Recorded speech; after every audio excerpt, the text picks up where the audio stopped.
Leandro, bom dia, tudo bem? Bom, estou aqui com o seu caso, tá? Com as suas radiografias. E aqui o seu caso, ele é um caso realmente mais difícil da gente tratar, tá? E eu vou te explicar por quê. Na verdade é o seguinte, a gente consegue ver que esse dente está lá para dentro, ele está muito bem aderido aqui ao dente vizinho, né? Muito bem, muito próximo ali do dente vizinho, e a gente não consegue ver o formato dessa raiz. Quando a gente vem para cá, mesma coisa, o dente lá dentro, ele encaixa nessa curva do dente aqui, ó, e mais uma vez e a gente não consegue ver o formato dessas raízes. Esses casos, eles costumam ser casos de anquilose. O que é isso? Anquilose é quando, imagina que entre o dente e o osso a gente tem um espaço, que são fibras, né? Então os dentes têm uma micromovimentação. Nesse caso aqui, quando a gente tem uma anquilose, que é que eu desconfio que esteja nesses dentes, eles estão realmente fusionados no osso, tá? Então a gente tem uma situação aqui que ela fica muito mais firme, muito mais dura ali para tirar. Para complicar ainda mais, a gente tem, se ele está duro aqui, ele está firme aqui, aderido no osso, esse osso aqui de cima, ele é uma fina camada, tanto esse quanto esse daqui, ó. Ele é uma fina camada que adere, né, que separa a cavidade oral do seio maxilar. Então, muito provavelmente, na hora da gente tirar ali, a gente tem que ir com bastante cuidado para a gente conseguir fazer essa extração sem romper esse ossinho bem fininho aqui que isola, né, o dente do seio maxilar. Nesse caso aqui é até um pouco mais tranquilo, mas ainda assim é esse risco. Para complicar ainda mais, a gente vê que quando a gente vai tirar, a gente desloca esse dentinho para trás, ó, fazer esse deslocamento para trás. E aqui ainda tem uma parede de osso, muito provavelmente bem firme, que vai impedir fazer esse deslocamento. Aqui, mesma coisa. Então, assim, é uma cirurgia que normalmente, né, no consultório a gente sabe que a gente começa, mas a gente não tem a certeza de que a gente termina, tá? Especialmente no paciente com uma limitação de abertura bucal, que abre a boca menos do que o necessário. Aproveitando essa radiografia aqui, a gente observa esses dentinhos aqui, ó. Eles também têm problema, infelizmente, né? Então, qual que é o problema dele? Tá vendo esse escurinho aqui, ó?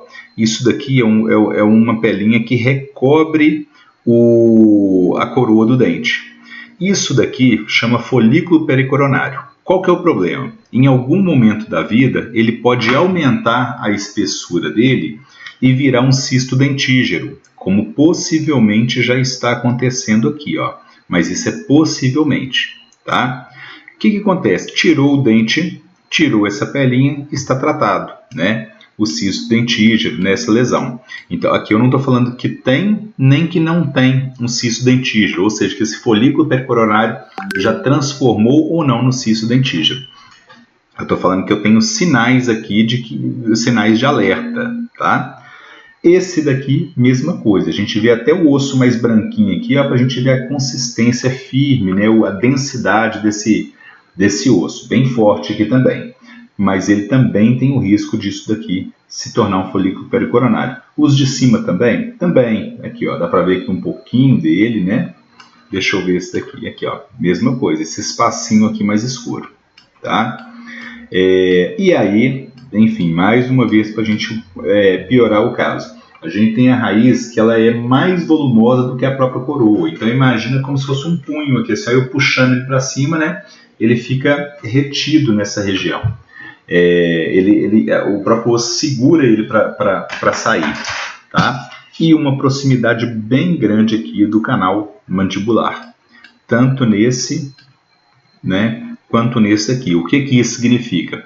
Risco de parestesia, risco desses dois nervos aqui deixarem de funcionar. Esses dois nervos aqui, eles, por exemplo, quando eles param de funcionar, quando você recebe anestesia, né, lá no fundo da boca, e ele anestesia até aqui o lábio inferior. Isso ali, quando aplica essa anestesia, esse nervo deixa de funcionar. É a mesma coisa que eu estou falando, por exemplo, em se acidentalmente, né, ou numa decorrência de uma complicação cirúrgica, isso pode acontecer. Isso pode durar uma semana, pode durar 15 dias, pode durar um mês, pode durar 6 meses, em algumas ocasiões pode até durar permanentemente, tá bom? Então é isso que eu preciso que você saiba. É um caso extremamente complexo, tá? Para cirurgia, que eu aconselho a fazer essas retiradas, mas sob condições assim muito controladas. A primeira delas, fazer uma tomografia para mapear todas essas raízes desses dentes, tá? A segunda delas, como você tem uma abertura bucal bem limitada, fazer isso em hospital, tá?